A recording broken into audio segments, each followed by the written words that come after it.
வந்து பயிற்சிகள் வந்து நிறைய நிறுவனங்களுக்கு பெரிய பெரிய ஹாஸ்பிட்டல்ஸு ஸோ அது மாதிரி நிறைய நாங்கள் கொடுத்துக்கிட்டு இருக்கோம். இது என்ன பர்பஸ்க்காக கொடுக்குறோம் அப்படின்னா, இது என்ன பர்பஸ் கொடுக்குறோம் அப்படின்னா, ஒரு எமர்ஜென்சி ஆகுது அப்படின்னா, ஒரு ரியல் எமர்ஜென்சி ஆகுது. ஸோ அந்த காலகட்டத்தில் எப்படி நம்மளையும் காப்பாற்றணும், உள்ளே இருக்கிற அந்த பேஷண்ட்டையும் எப்படி காப்பாற்றி அவங்கள ப்ரொடெக்ட் பண்ணணும் அப்படிங்கிறது தான். ஒரு சிம்பிளாக ஜாலியாக ஃப்ரீயாக இருங்க. டெய்லி வந்து அங்கே பிஸியாக தான் இருப்போம். இதுவும் ஒரு நாலேஜ் தான், இதுவும் ரொம்ப முக்கியமான ஒரு நாலேஜ் தான். நீங்கள் லைஃப் சேவர்ஸ் ரைட்டா, உயிரை காக்கக்கூடியவர். டாக்டர் யார்? உயிரை காக்கக்கூடியவர். நாங்கள் என்ன சொல்கிறோம், உயிரை மட்டும் காக்காதீங்க, ப்ராப்பர்ட்டியும் ப்ரொடெக்ட் பண்ணுங்க அப்படிங்கிறோம். லைஃப் அண்ட் ப்ராப்பர்ட்டி சேவர்ஸாக மாறுங்க.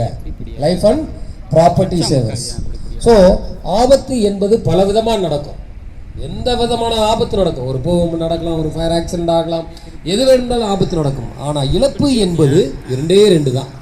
ஒன்று உயிர், இரண்டாவது ப்ராப்பர்ட்டி, இந்த உடைமைகள். ரைட்டா? ஸோ ரெண்டை தவிர வேற எது இழக்க நேரிடுமா? ரெண்டு இழக்காம எப்படி தடுக்கலாம், எப்படி முதலுதவி பண்ணி அதுலேருந்து நம்ம ப்ரொடெக்ட் பண்ணலாம் அப்படிங்கிறத பற்றி தான் நம்ம உங்களுக்கு ஒரு இது பண்ணுறோம். நம்ம ஃபேக்ட்ரியில் ரெகுலராக பண்ணுறோம், அங்கே எல்லாமே முடிச்சிட்டோம். இந்த ஃபர்ஸ்ட் டைம்னால உங்களுக்கு கொஞ்சம் என்ன கிளாரிட்டியாக நம்ம பண்ணலாம் அப்படிங்கிறது தான். நம்ம ஃபேக்ட்ரியில் வந்து பார்த்தீங்கன்னா ஃபயர் ஹைட்ரண்ட் சிஸ்டம்ஸ் இருக்குது. அந்த இருக்கு இல்லைங்களா, அது பேர் hose reel system. Fire line போட்டிருக்கு, பைப் லைன் போட்டிருக்காங்க. அங்கே ப்ரெஷரில் வந்து அதில் வாட்டர் வரும்.